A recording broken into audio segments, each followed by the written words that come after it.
Hi there, and welcome back to the show.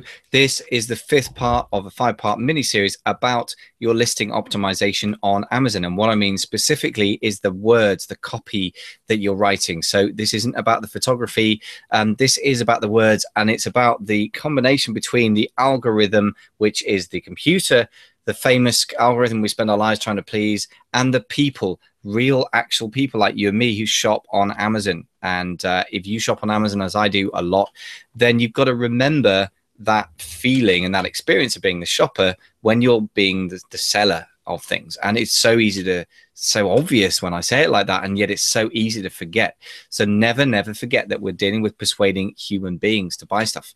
Now, I am passing on some great information that I got from my new friend, Dana Derricks, who is the copywriting professor who has helped sell over $625 million worth of product on Amazon, which is a crazy number. He's been doing it for 5 years, to be fair, but it's still an amazing number.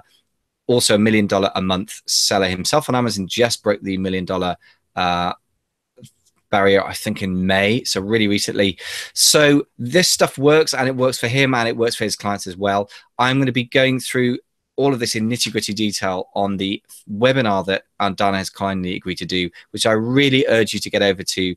If you have any product live now or are about to have product live on Amazon, it really could make you so much more money without spending a dime more, which is always worth doing, right? Pay-per-click costs more, even good photography costs more. But if you learn the principles of this stuff yourself, then you can make your own money, basically. So that webinar will be on Thursday, the 20th of July, 8 p.m. British time, or that's 9 p.m. European time, so Western Europe, Germany, France, Italy, Spain, that kind of place. Or if you're in the States, 12 p.m., so midday at specifically in Pacific time, I should say, midday Pacific time, so in LA, etc., or 3 p.m. Eastern time, so that'll be in New York, whatever. So Dana's very kindly agreed to do it in the middle of his day, but at a time that works for British listeners. So that was the focus. So to sign up for that webinar, just get yourself over to amazingfba.com/Dana, D for Delta, A for Alpha, N for November, A for Alpha. So amazingfba.com/Dana. So the last area I want to cover is the back end. So this is a famous ugly word, the back end, not the rear end of your car or any other one else's rear end. This is the famous, or rather infamous, 5 fields that sit in the last of the tabs you can see when you hit edit on a listing under the manage inventory section of Seller Central. So this is one of the most discussed things by the experts. I would say don't overthink it, but think it through appropriately. Okay, so is it important? Of course it is. However, Amazon is always playing around with it quite a lot. So if you spend your life trying to game the latest algorithm update, you'll be wasting a lot of time. So use the space provided, but the main focus should be on the title, the bullets, and to some extent on the description, just to be clear. Now, the first thing to say is you still do not want to be stuffing keywords in, right? So if you just want to dump a bunch of keywords from Merchant Words or wherever you gather your, keyword suggest tool on Google, for example, it's not a good idea. You still need to be careful what you put in there. Here's why. I mean, for example, if you put in Chromebook Acer R13 charger cable, for example, as a fairly long tail keyword, which would work for me as a Chromebook owner.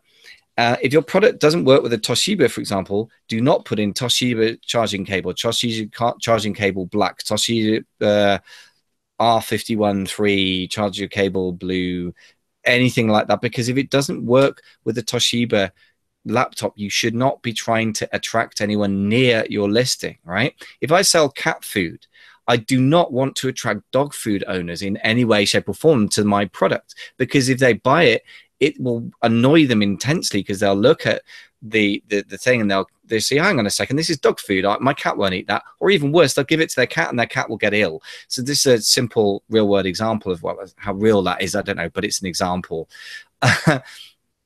Do not try and fool people into buying stuff, and do not at any cost sell people stuff that is actively wrong for them. It's very important, right? So don't keyword stuff. By all means, you can put a lot of long tail keywords in, but make sure you get rid of the irrelevant ones first. That's important, really important. Now, the next thing is the first field, the only one that's being what do they call it, indexed by the algorithm at the moment? Very possibly yes, according to the experts I have who know about pay-per-click and computers and the clever techie stuff. But guess what? My thinking is very simple. Amazon's given you 5 fields. That implies to me that at some point, whether now or in the future, they're planning to index them. Otherwise, they'd only give you 1 field because they're wasting a lot of space on their servers otherwise. Now, that may or may not be true, but my advice is, if you're in any doubt, put the most important keywords in the first field, put the others in the other keywords, and then get on with your life. Now, that is not something you should overthink, because if you don't know, and if the cleverest people out there don't know, then do it and get on with your life. Now, the question of deduplicating keywords is another question. Some people say if you put in Toshiba laptop charger black, then all 4 of those keywords are basically already accounted for by the algorithm. And other people say that you need to get rid of the duplicates. So if you have duplicated it, you don't need to say it again. So if the word Toshiba is in there once, you don't need to say it again. Other people say that's not true. You need to have them in a sort of long tail keyword block.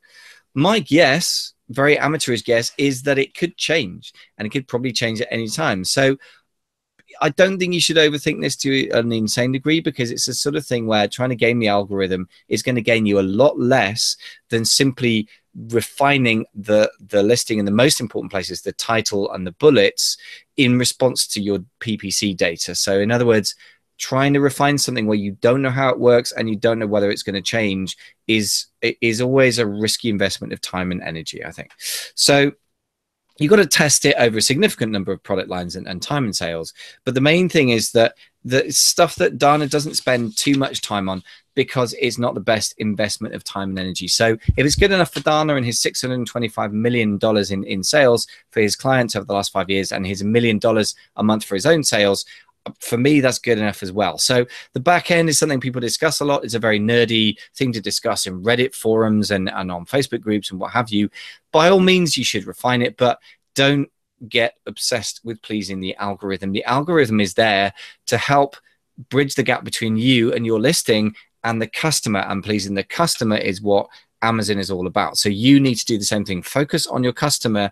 By all means, acknowledge how the algorithm works to the best of your ability, but always focus on benefits and keywords and try and elegantly combine the two. So that is my take on what Dana had to say. I guess it's my personal take on it. So it's not the exact same thing Dana would say, of course, because he has a huge depth of knowledge I couldn't even begin to approach. So if you want to hear it from Dana himself, he's going to be sharing some stuff that he's never shared publicly on our webinar. And of course, he's not going to be willing to put it just out there for everybody else to nick. He wants to make sure that it's shared with people who've shown some commitment and interest in him and his techniques. So if you want to hear from Dana directly, once again, it's the webinar on Thursday, the 20th of July, 8 p.m. British Standard Time, 3 p.m. Eastern Standard Time, which is New York, etc., and midday Pacific, or 9 p.m. European time. Now, if by the time you hear this, you have missed the webinar, we will have it up for a replay, possibly. I'll have to check with Dana. He doesn't want this stuff out there for very long to help, everybody else steal his ideas, basically. So we are going to be protective of that, but it may be up for a while. So it's worth trying the link, which is amazingfba.com/Dana. It's worth trying that link. If you're a few days after the 20th, at some point pretty quickly after that, we will be taking it down. So you're much better off being there live. Apart from anything else, you can ask questions, which you will not obviously be able to do in a replay. So if I were you, I would clear some space in my diary and get myself over there. So that's it. I hope you've got lots of value from this little mini course. You'll get a huge amount more value if you go over to the webinar with Dana on Thursday. And otherwise, I hope that, this has been a really helpful thing, and it's reminded you, apart from anything else, of the sheer importance and the sheer easiness of the wins of getting your words right in your Amazon listing. Thanks for listening.